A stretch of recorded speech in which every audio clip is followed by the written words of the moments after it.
Welcome back, aliens. My name is Navin Reddy, and let's continue with the series on Python.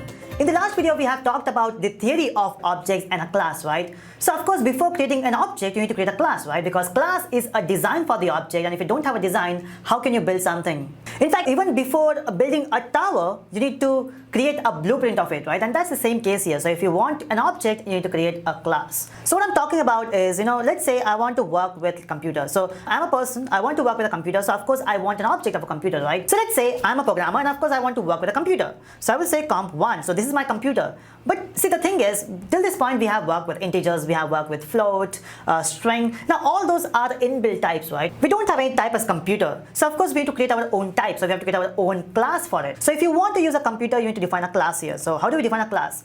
The way we define a function is by saying def and function name. The way we define a class is using a class keyword. So we have to say class. And this class will of course have a name. In this case, I will use a name as computer. Okay, now this is how you define a class. You have to specify a colon. Now after colon, this is your suite, right? So this is where you will mention your stuff. Now what stuff we can put in a class? Two things. The first thing is the attributes. The second one is the behavior. Oh, now when you say attribute, it is your variables, okay? The way you create variables. And the next thing we'll be having here is behavior, which is methods. What is methods? Functions. You know, the functions which we are using from a long time, but here we call them as methods. So next time when you are calling a function, but that function is a part of a class, instead of calling them as functions, we have to say methods, right? Okay, now let's define some methods here. Now what method I'm talking about, if I say, let me get a method here, I will say def. I will say config because every machine has a configuration, right? So I will say config. We got that self keyword. That's weird. What is self? Because see, I'm not typing it, okay? So the moment I say bracket, it says self. We'll talk about that self later, but time being, let's keep it there. You can imagine we don't have any self there, okay? For time being, imagine we don't have anything like self.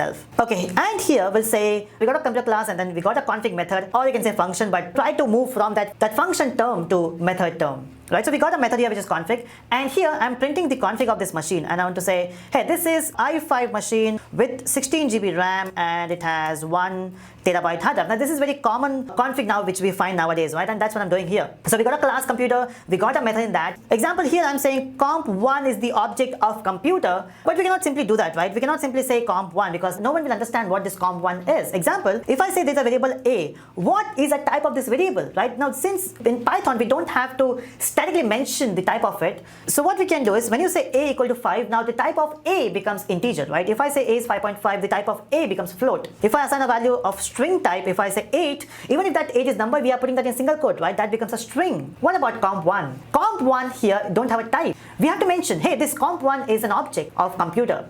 In that case, you will say equal to computer, and you have to give this round brackets. Now, if you are coming from another, from different programming background like Java, C#, we have a concept of constructor, right? So this is a constructor there. So this will give you the object of computer. Now, how do I know that? If you remember in one of the video, we have talked about a type function, right? So you can use type function here. So I will say print. I will define type, print the type of comp1. Let's see what happens, what it gives you. So if I run this code, it says, hey, this is a class, okay? Now we have a different keyword class, and this belongs to a computer. That's important, okay? So it gives you the module name. The module name is main because we are running this code from here. And then we have a class called as computer. Now if you remember, when we worked with string as well, string gives the same thing. So if I print the type of a, it also says the same thing. Can you see that? It says class str, right? So we are using this concept from a long time, but this is where we are defining it now. So string str is also a class, the same way computer is a class. The difference is str is an inbuilt class, computer is our class, okay? That's how you define it. So you say class, computer, and then we have def, config. In fact, there's one more thing. If you remember, when we worked with integers, we have also said that integers are also object. Let's try it here. I will say x equal to 9, and let me print the type of x. Can you see that? When I print the type of x, it says class int. So even this integer, this x, is an object of integer now, right? So everything is object in Python, right? So there are some inbuilt objects and there are some objects which we create. And the way you create your own class is by saying class, computer, whatever class name. Make sure that you don't use inbuilt class name because it will give you error, right? Or maybe you might face some bugs. So we have, so in a class we are defining a function config, and then, not function, method config, and then we are printing just a statement. Now question arises, how will you call it? So let me remove all this extra stuff which we are doing. So we got a class, we got the object, I want to call that config. Now, what do you think? How will you do it? So normally when you have a function, you mention the function name, right? Here in this case, it is config. But you are getting an error. Why error? So if I go back here, it says unresolved reference. Oh, that's weird. Why it is giving you unresolved? Because of course, normally till this point, we were mentioning the function as it is, right? Open. But now we have written that function or a method inside a class. So in order to access that, we have to mention the class name. And the class name here is computer. So we have to say computer.config. Important. So steps, remember the steps. You have to mention the computer class, which is class name, and then you have to say config. So let me repeat. If you want to use a method, we have to mention a class name first, which is, where it belongs to computer, and then you have to mention config. And if I run this code, oh, we got an error. But why? See, think about this. One class can have multiple objects, right? One object, two objects, five objects, maybe billions of objects, right? In this case, we are using only one object, which is comp1. The thing is, this config function or a method will change its behavior based on the object, right? Because different objects have a different behavior, because depending upon what they know, they have a different behavior. See, in this case, I'm not depending on any data, right? But maybe there's a chance that this config will depend upon some data, and every object will have its own data, right? Again, we'll talk about that later. But every object is different, right? If I'm calling config, for which object I'm doing that? So if I say, hey, walk, but whom am I supposed to say walk? So I have to mention, hey Ravi, walk. Hey Mukesh, walk. Hey Kiran, walk. So I have to mention the names as well, right? In the same way, when I say computer config, you have to also mention for which object you're talking about. And I'm talking about comp1. So I'm saying, hey, I want the config for comp1. Now luckily we have only one object here, so there's no confusion. But let's say if you have thousands of objects, you have to mention the object name as well. So we are doing comp1 here. So if I run this code now, oh, it works. You can see that we got the output. So we are calling config and we are passing comp1. And this comp1 is a parameter, right? It's an argument. So when you call config, you're passing this comp1 as the argument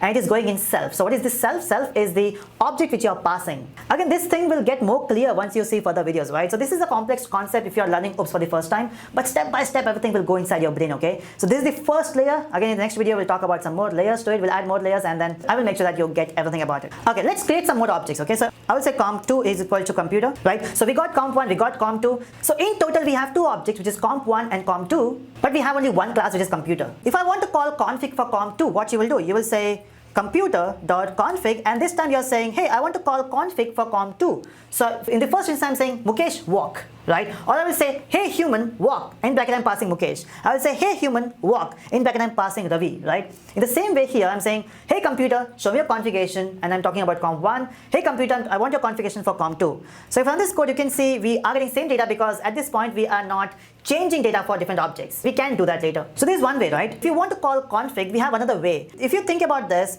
this looks good, right? This looks clean because we are saying, hey, config method belongs to computer, and then we have to pass the object name, which is comp1. But there's one more way. What you can do is you can mention comp1.config. Now in this case, you are using the object itself to call the function. So you're saying comp1.config. But question is we are not passing it, right? Example, let's do it for comp2 as well. I will say comp2.config. And you can see this time I'm not passing anything inside config, and still it works. You can see the output, it works. We got 4 times the same data because the first 2 is because of this lines and the next 2 is because of this line, right? But why is working? It's because this is another behavior of it. So when you say comp1.config, you are calling config. See, we are specifying of which class it is, right? So comp1 belongs to computer. So now we know config belongs to computer. The moment you say comp1.config, when you're calling it behind the scene, this config will take comp1 as a parameter. So behind the scene, config will take that comp1 as an argument and it will pass that in self. Okay, so in most of the code, you will see this type of syntax, not this one. But I have done this just to explain you how this syntax linked like, okay, so how this exactly works. But normally we use this syntax, the second one. And that's why whatever we have done till now, example, if I work with a variable of int size, if I say a equal to 5, and if I say a dot, so whatever function we use here, example, I want to know the bit length. Now in this thing, you can see if I say control space, you know, you can actually see the documentation by clicking on this control and click on the function name. So press control and click on the function name. You can see it takes you to the function, it says bit length self. So as a definition, it is accepting self. But when you're passing it, when you're calling bit length, we're not passing it. So this a is an object, right? It goes as a parameter. So self is the object which you're passing. We'll discuss more about that once we start with variables and then attributes, all the stuff. But time being, this is how you create a class and that's how you create an object. I hope this session was a bit helpful. So let me know in the comment section. Do subscribe for further videos. That's it everyone. Bye-bye.